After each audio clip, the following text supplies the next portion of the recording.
Hi everybody, it's me, SLJ, and welcome back to my channel. So, as many of you might know, I have been in Japan long term, like really long, like 16 years. And, I've been on multiple visas. I went from a pre-college student visa to a student visa to a working visa, and now I'm a permanent resident. And today I'd like to give some advice about the top tips I have for all students coming to Japan. So, here we go. My first tip is to apply for the working permit once you land at the airport. So I know a lot of students, especially people who come here, are like, no, I don't want to work, I just want to enjoy my time in Japan. However, it doesn't hurt to have this working permit. The reason being is that it's not only for a job, but it also can be used for internships. So if you do not have this working permit, you're not allowed to do a paid internship while in Japan either. So it's better to get the permit out of the way as soon as you arrive in Japan. The reason being is that if you don't apply for the permit once landing at the airport, you will have to go to the immigration office and apply till you arrive in Japan, and that can be a bit of a hassle depending on where your school is located. So if you're in the general Tokyo area, it requires you to go to Shinagawa, go there, apply, and then come back 3 weeks later to pick up the permission. But it's better to get it out the way, apply at the airport, and get the approval on the spot.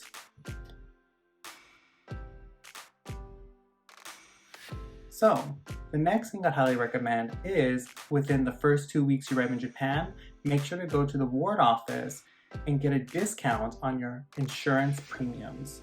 So the healthcare premiums can be a bit high depending on your salary. So in Japan, usually your monthly premiums are decided on the amount of money you make, with the lowest amount being around 12,000 Japanese yen, so around 120 US dollars. However, if you didn't have an income the year before or are on a student visa, you can negotiate a cheaper payment. So what I do is I recommend going to the ward office when you do apply for your health insurance and let them know that you're a student by bringing your student ID. And by doing so, it can lower your monthly premiums to a low cost of around 1,200 yen. So that's about 10% of the original cost, which will be a great help to you if you're a student, because $120 is a lot of money to pay when you have no money.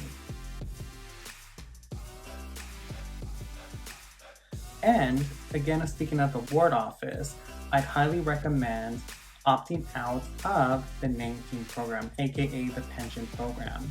So what a lot of students don't know, you are required by law to pay into the pension plan if you're over 20 years old, and the monthly premium is around 160 US dollars a month.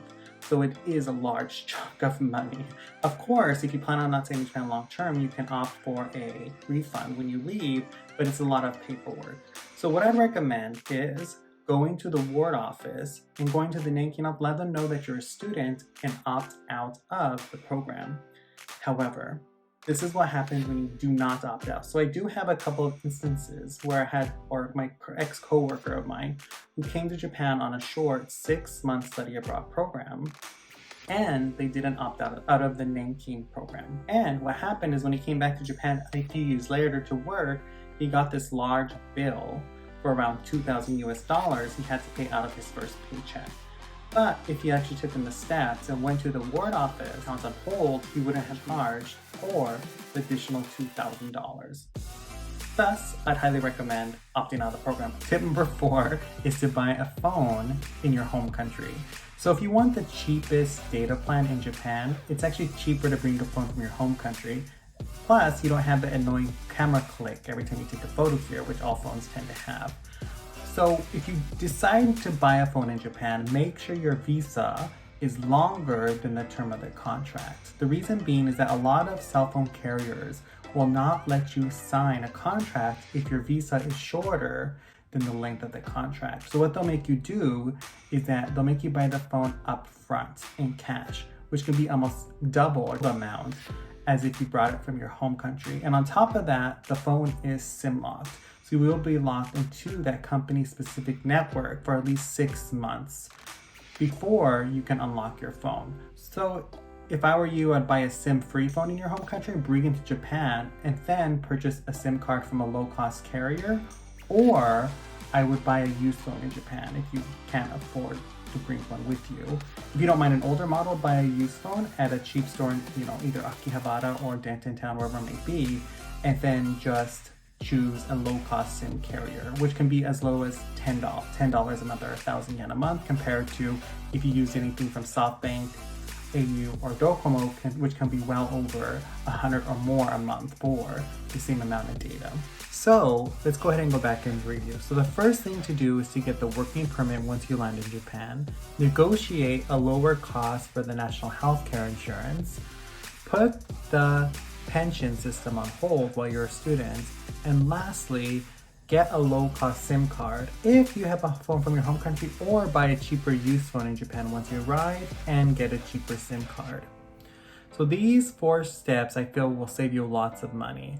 So I did a quick calculation. So if you didn't follow these 4 steps, your total monthly costs would come to around 34,000 yen, or around $340. However, if you did follow these 4 steps, you would only be spending around 3,000 yen, or around $30 a month.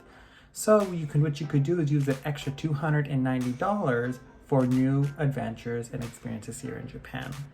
I hope this video was useful for you, and if you have any questions or would like any more tips about living in Japan and saving money, feel free to contact me anytime, and I'll see you all later. Bye.